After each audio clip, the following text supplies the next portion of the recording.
자, 오늘은 사도행전 세 번째 시간이 되겠습니다. 보도록 하겠습니다. 생각을 하는 줄에 1번입니다. 첫째, 다 같이 시작. 하나님의 은혜를 받으려고만 하기에 앞서서 고넬료처럼 하나님께 대하여 우리 자신을 얼마만큼 열어놓는 삶을 살고 있습니다.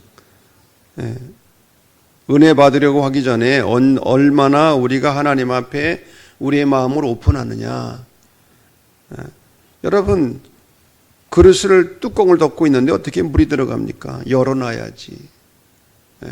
우리의 마음을 하나님 앞에 얼마나 오픈하는 삶을 살냐.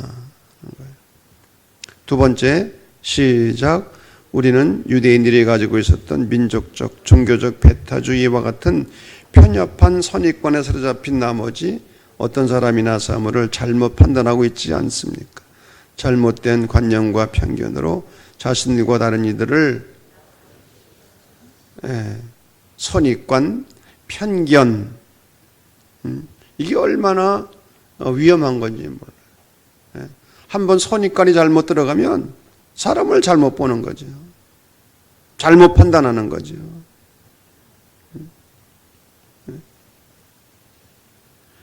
세 번째, 시작. 오늘날의 교회에 있어서 이방인들은 누구입니까? 낯선 이방인들. 여러분, 교회에 처음 나오는 사람들은 교회에 오면 자기가 이방인처럼 느껴진다. 정말 낯설고 언어도 생소하고 모르는 것도 많고 거기다가 그런데 묵은 닭들이 햇닭들을 쪼으면 어떡할 거예요? 정말 따뜻하게 대우를 해야지. 따뜻하게. 오늘날의 이방인들이 누구인가? 교회 안에서 공동체 안에 적응하지 못하고 소외당하는 일이 없는 사람들이 없는가?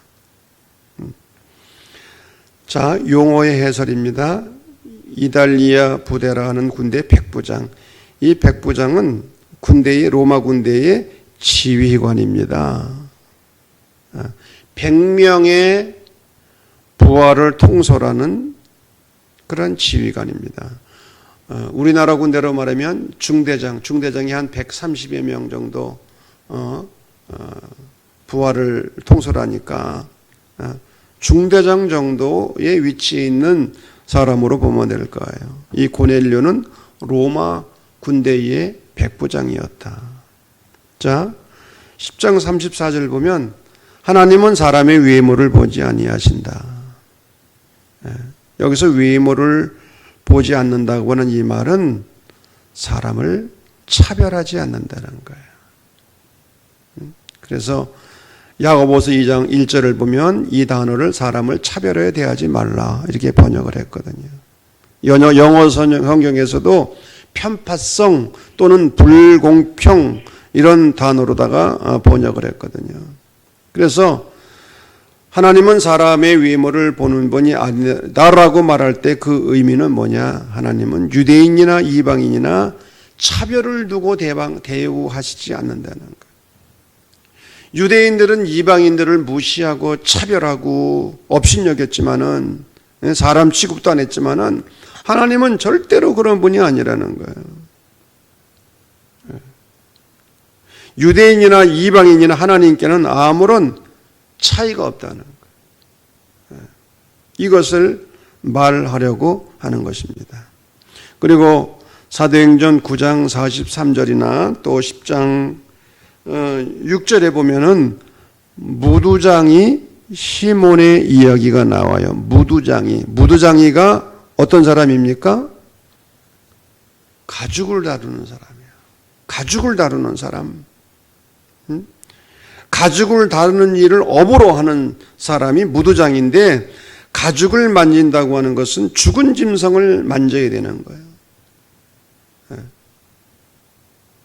이것은 유대인들에게 부정한 일입니다. 죽은 짐승을 만진다고 하는 것. 그렇기 때문에 유대인들은 무두장이를 인간 취급을 하지 않은 거예요.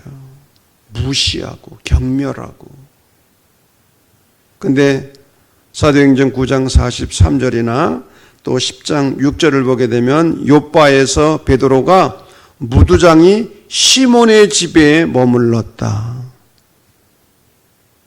이건 굉장히 중요한 사건인 거예요. 유대인들이 그토록 무시하고 멸시하고 사람 취급도 하지 않는 무두장이의 집에 들어가서 베드로가 머물렀다. 유숙했다. 인간에 대한 편견과 차별을 극복하고 있는 것을 여기서 보게 됩니다. 자, 시대적 배경입니다. 복음서와 사도행전이 기록된 시기는 초대교회가 이미 이방 선교를 활발히 벌이고 있었던 상당수의 이방인들이 교회 안에 들어와 신앙생활하던 때, 주후 약 90년경이라고 한다면 이방인들이 교회 안으로 상당히 많이 들어와 있었어요.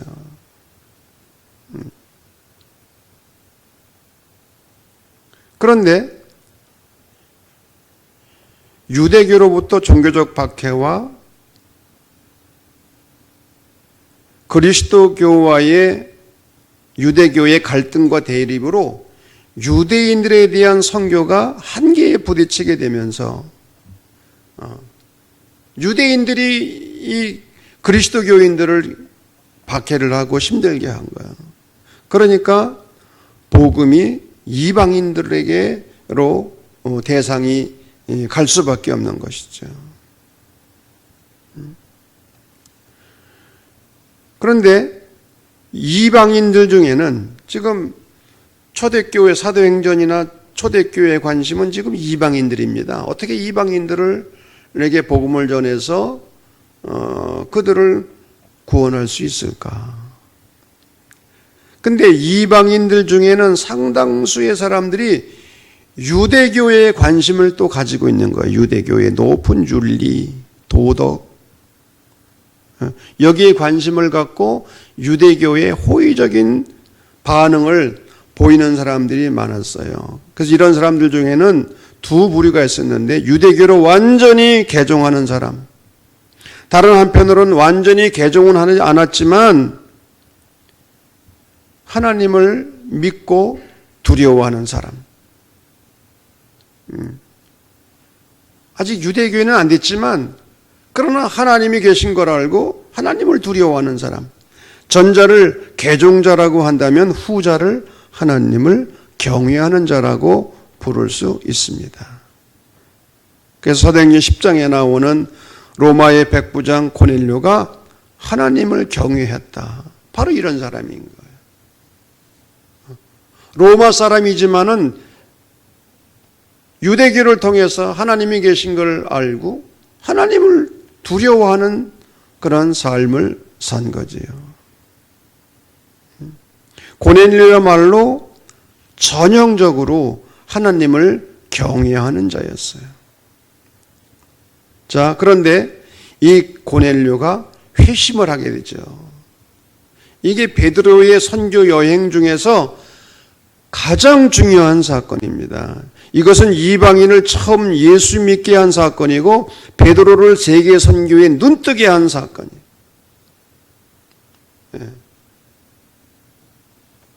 첫째, 이방인 고넬료에게 나타나신 하나님. 이방인 고넬료가 베드로에 의해서 개종한 것으로 나타나지만 사실은 배후에 하나님의 계획과 인도가 있었죠. 그래서 하나님의 영이, 하나님의 사자가 그들에게 먼저 비전을 통해서, 꿈을 통해서 지시하시고 말씀하시고, 하나님이 고넬료를 불렀을 때 이미 그는 하나님의 부르심을 받을 만한 준비가 되어 있던 사람이에요. 준비가 되어 있었어, 준비가. 어떻게? 하나님을 경외하는 이방인 고넬료. 고넬료는 자기만이 아니라 온 집안과 더불어 하나님을 경외했고 항상 기도하는 생활을 했어. 그래서 누가는 고넬료를 가리켜 경건한 사람이라고 불렀고, 의인이라고 불렀고 하나님을 경외하는 사람이라고 불렀어요. 그리고 온 유대 백성들로부터 칭찬을 받는 사람. 아니 로마의 백부장이 유대 사람들로부터 칭찬을 받아. 이게 얼마나 대단한 일입니까? 하나님께 상달된 고넬료의 구제와 기도. 고넬료가 환상을 본 것은 제9시 기도 시간입니다. 오후 3시 기도 시간. 그는 기도하는 가운데 하나님의 사자를 만났고요. 천사는 고넬료의 구제와 기도가 하나님께 상달되었다고 말합니다. 이렇게 하나님은 준비된 자 그리고 하나님을 향해 마음을 열고 있는 자를 불러내신다는 거예요. 고넬료가 바로 그런 사람이었어요. 고넬료는 아무런 준비하지 않고 어느 날 갑자기 하나님을 만난 게 아니에요. 준비된 사람. 두 번째, 베드로에게 나타나신 하나님. 베드로가 환상 가운데서 하늘의 음성을 듣게 된 때도 제6시 기도 시간이에요. 베드로가 기도하러 지붕에 올라갔던 때 환상을 보게 된 거예요. 여기서 기도가 하나님을 만나는 그리고 하나님의 음성을 듣게 되는 중요한 계기임을 알 수가 있어요. 고넬료도 기도 시간을 통해서 환상을 보았고 이 베드로도 기도 시간에 환상을 보게 된 거예요. 그래서 베드로와 이 고넬료의 만남은 환상과 환상의 만남이에요. 비전과 비전의 만남이에요. 인간적인 만남이 절대로 아니었어요. 여러분, 우리의 만남이 인간적인 만남이 아니라 하나님의 영광을 위한 주님의 몸된 교회를 위한 환상과 환상, 비전과 비전의 만남이 되기를 간절히 바랍니다.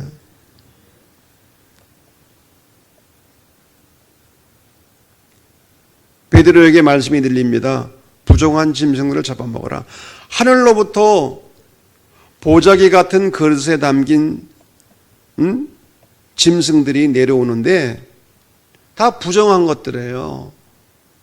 레위기 11장에 보면 먹지 말라고 규정된 것들이에요. 그런 것들은 건강을 위해서 먹으면 좋지 않은 것들입니다. 더운 나라에서. 그래서 먹지 말라고 규정이 된 것들이에요. 그런데 그걸 먹으라고 이야기하는 거예요. 먹어라. 부정한 짐승들을 잡아먹으라.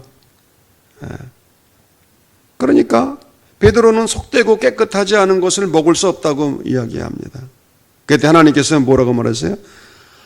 하나님께서 깨끗하게 하신 것을 왜 네가 속되다고 하느냐. 베드로는 성과 속을 구별하고 있는 거예요. 거룩한 것과 더러운 것, 속된 것을 구별하고 있어요. 그러나 하나님은 성과 속을 구별하지 않으시는 거예요. 인간 편에서는 거룩한 것과 더러운 것을 구분하는데 하나님은 구분하지 않으시는 거예요. 여러분, 이 성과 속을 구별하는 것이 이원론적 사상이거든요.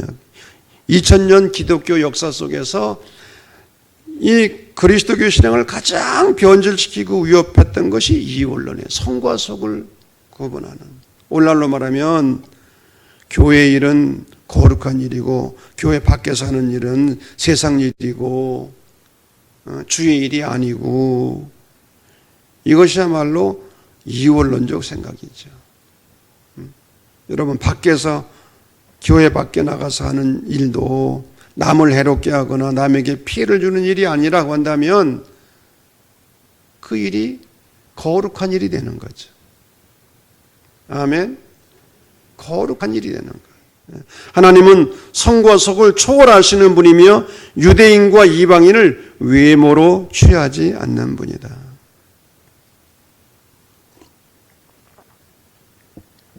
오늘날 사람들은 얼마나 외모로 사람을 평가하고 판단합니까? 자, 고넬료를 만난 베드로. 자, 이방인들을 맞아들인 베드로. 베드로를 초청하기 위해 고넬료가 보낸 두 사람을 베드로는 자기 집안에 맞아들이면서 하룻밤을 쉬게 하는 거예요.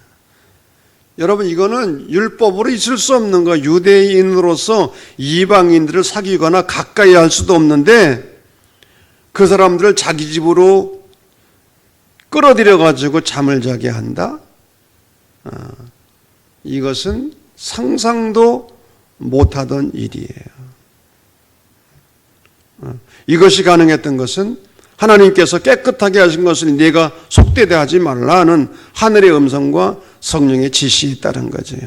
이게 획기적인 사건이에요. 왜? 유대인과 이방인이 한 자리에서 하나가 되는 장면이기 때문에.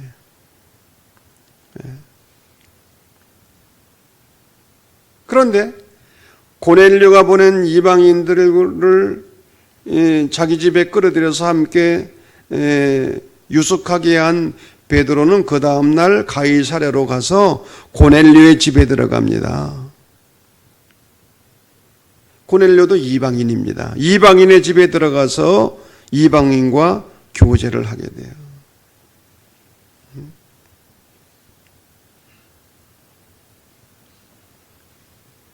다시 말하면 유대인과 이방인의 장벽이 허물어지는 순간, 이게 그리스도교 역사에서 굉장히 중요한 사건이에요. 장벽이 무너지는 거, 장벽이. 그래서 고넬료는 베드로는 이방인 고넬료의 집에 들어가서 설교를 하게 되죠. 이 설교 안에는 보편주의적이고 세계주의적인 관점이 들어가 있어요. 첫째로, 하나님은 사람의 유머를 보지 않는 분이다. 그래서 각 나라 중 하나님을 경외하며 의를 행하는 사람을 하나님은 모두 받으신다. 여기서 각 나라라고 하는 것은 모든 이방 민족을 의미하는 거죠. 그리고 두 번째로, 베드로는 예수 그리스도가 만유의 주님이시다. 유대인의 주님이실 뿐만 아니라 이방인들의 모든 민족의 주가 되신다는 걸 선포합니다. 그리고 세 번째로, 베드로는 만민의 주님이신 예수님을 통해서 우리가 평화를 누리게 되었다. 평화의 복음을 선포하고 있는 거예요. 이제는 그를 믿는 사람들이 다 그의 이름을 힘입어 죄사함을 받게 되었다. 죄사함을 받게 되었다. 자, 네 번째 단락입니다. 고넬료의 개종과 이방인의 오순절. 이방인들에게 주어진 성령의 은사. 사도행전 2장 1절에 오순절에 성령이 예루살렘에 모인 유대인들과 모든 사람들에게 강림했던 것처럼, 이 가이사랴의 고넬료의 집에서도 베드로가 이방인들을 향해 설교할 때 성령이 강림하게 되는 거예요.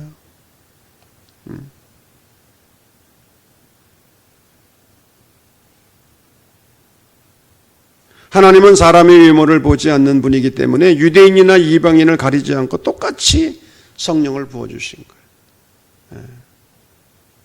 유대인들에게만이 아니라 이방인들에게도 똑같이 성령을 부어주시고, 그리고 똑같이 방언의 은사가 주어지고, 여기서 말하는 방언은 알아들을 수 없는 말이 아니라 알아들을 수 있는, 왜 언어가 통일이 안 됐습니까? 알아들을 수가 없으니까. 복음을 알아들을 수 있도록 방언의 은사가 주어지는 거예요. 그래서 유대인과 이방인 간의 교제와 의사소통이 용이하게 이루어지도록 방언의 은사를 주시고요. 그리고 예수 그리스도의 이름으로 세례를 받고 한 형제 자매가 되는 거예요. 가이사랴 이방인들이 하나님으로부터 똑같은 성령을 받고 똑같은 예수 그리스도의 이름으로 세례를 받아 이제는 똑같이 형제들이 되는 거예요. 이제 만유의 주 되신 주 예수 그리스도로 말미암는 화평, 곧 유대인과 이방인 사이의 화평이 실현되어 베드로는 가이사랴의 이방인들과 더불어 아무런 거리낌 없이 며칠 동안을 더 머물게 되는, 거리낌 없이. 이거는 굉장히 거리끼는 일이었어요. 그런데 한 형제 자매가 되어서 아무런 거리낌이 없이 며칠 동안을 더 머물게 되었다. 어떻게? 성령의 매는 줄로 하나가 된 거예요. 아멘. 이방인과 유대인의 장벽이 무너지고 한 형제 자매가 되어서 아무 거리낌이 없이 함께 머물게 되었다. 자, 신학적 의미입니다. 두 가지입니다. 초대교회 이방선교 첫 열매. 아까도 말씀드린 것처럼 초대 그리스도교는 주로 유대인 출신의 그리스도인들이었어요. 예수님의 제자들이 그랬고요. 초기 그리스도교는 거의 유대교 출신의 그리스도인들이었어요. 그런데 오순절 성령 강림 이후에 헬라말을 쓰는 이방 계통의 유대인들 출신, 우리는 그걸 디아스포라라고 그러죠. 전 세계에 흩어져 살던 사람들이 돌아오게 되고, 그들 가운데서 7명의 지도자가 세워지게 되고, 그러다가 초대교회의 무서운 박해가 예루살렘에 오게 되면서 교회가 흩어지게 되죠. 그러면서 이방 선교의 기회가 주어진 게 자연적으로. 이방 선교의 기회가. 그런데 정작 초대교회가 이방 선교의 첫 열매를 맺게 된 것은 이방인의 사도로 부름받은 바울을 통해서가 아니라 베드로를 통해서. 이방 선교의 첫 문이 베드로에 의해서 열리게 되었고, 그 후에 바울이 많은 열매를 거두게 되는 거예요. 그래서 사도행전을 보면 바울의 회심 장면이 3번씩이나 설명되고 있어요. 왜? 회심 사건이 굉장히 중요하거든요. 그런데 그건 못지않게 중요한 것이 뭐냐? 고넬료의 개종 사건입니다. 2번씩이나 반복되고 있어요. 베드로의 이 사도 바울의 회심 사건도 중요하지만 이 고넬료의 개종 사건이 굉장히 중요한 사건이고, 이 사건을 통해서 그리스도의 복음이 팔레스타인 지역을 벗어나서 전 세계로 전파되는데 중요한 계기를 마련한 거예요. 두 번째, 보편주의 혹은 세계주의 사상의 확립. 사도행전은 이미 스데반의 설교 가운데 세계주의적 관점이 나타나고 있습니다. 그런데 헬라말을 하는 이방계 그리스도인이었던 스데반과는 달리 이 베드로는 히브리말을 쓰는 유대계 그리스도인을 대표하는데, 이 베드로의 행동과 설교에서도 다시 보편주의적이고 세계주의적인 사상이 나타나고 있는 거예요. 유대인 출신 그리스도인이었던 베드로가 이방인인 고넬료의 사람들을 자기 집안에 받아들여 함께 숙식하고, 또 자기도 이방인 집에 들어가서 숙식을 함으로써 유대인과 이방인 간의 높은 장벽이 무너지고 있는 거예요. 어떻게 이것이 가능했습니까? 하나님은 성과 속, 정함과 부정을 초월해 계신 분이며, 그래서 하나님께서 깨끗하게 하신 것을 속되다 해서는 안 되기 때문에, 또 하나님은 외모로 사람을 보는 분이 아니기 때문에, 하나님에게는 유대인이나 이방인의 차이가 없으며 그를 두려워하고 의를 행하는 사람이면 어느 나라 사람이든지 다 받으시는 분이기 때문에, 즉 하나님은 만민의 주이시기 때문이라는 거예요. 이 같은 베드로의 설교는 이방 선교의 신학적이고 이론적인 근거를 제공한 거예요. 베드로의 이런 변화가 없었다 한다면 사도 바울의 이방 선교가 불가능했을 거예요.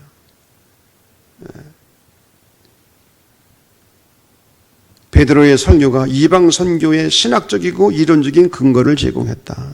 이것을 근거로 사도 바울의 이방 선교가 아무런 방해도 받지 않고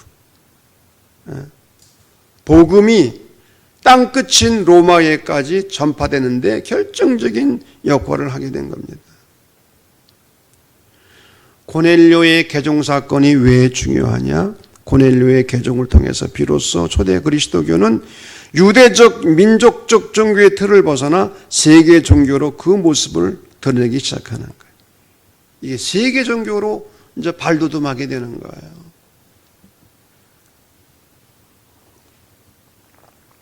그래서 이 사도행전 10장과 11장에서 이 고넬료의 개종과 이 베드로의 이 설교 사건은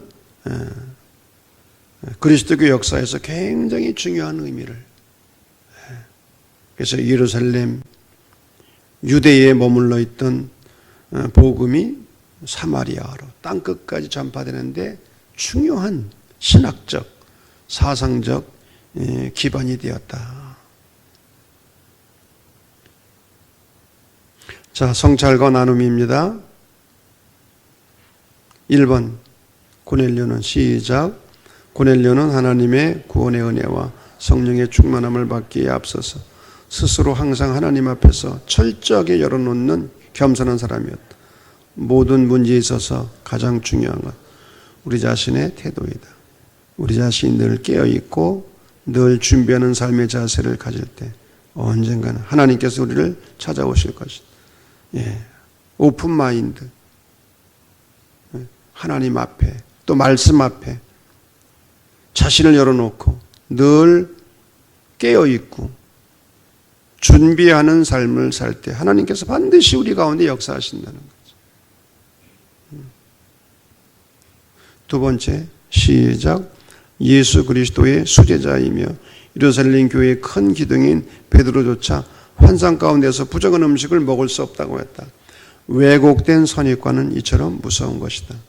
우리는 유대인에게나 헬라인에게나 차별 없이 주시는 하나님의 의로서 구원을 받고 해를 악인과 석인에게 비추게 하시며 비를 의로운 자와 불의한 자에게 내리우시는 하나님을 아버지로 모시는 신앙인으로서 어떤 이들을 차별하는 잘못된 인식을 버려 예수 그리스도 안에서 모두가 하나님을 인식하는 복음의 전달자가 되어야 되겠다. 제가 시골에서 목회할 때 교회 나오지 않는 어떤 사람이 교회를 비판하면서 그렇게 얘기하는 걸 들었어요. 아니, 하나님이 살아계시다면 예수 믿는 사람들에게는 비를 내리고 예수 안 믿는 사람들의 논에는 논밭에는 비를 안 내리면 우리가 믿을 게 아니냐 그러더라고요. 이게 얼마나 이게 진짜 어리석은 이야기예요. 하나님은 악인이나 선인에게 똑같이 햇빛을 비춰주시고 의로운 자나 불의한 자에게 똑같이 비를 내려주시는 자비의 하나님, 공의로우신 하나님, 차별하지 않는 하나님. 근데 우리가 함부로 판단하고 차별하면 되겠어요? 우리가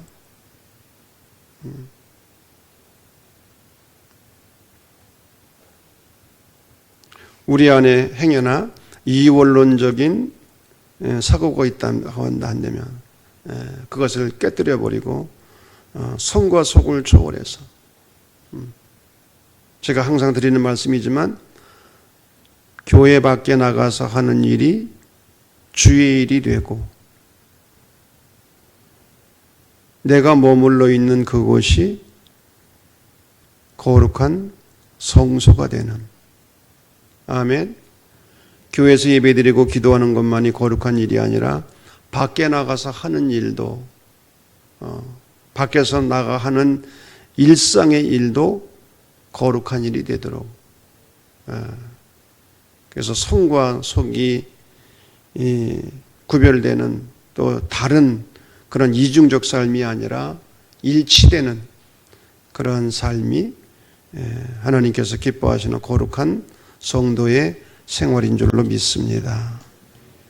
우리 안에 허물어야 될 장벽들이 무엇인지, 나는 사람을 대할 때 선입관이나 편견을 가지고 잘못된 판단을 하고 또 사람을 차별하지 않는지 자신을 돌아볼 수 있기를 바랍니다.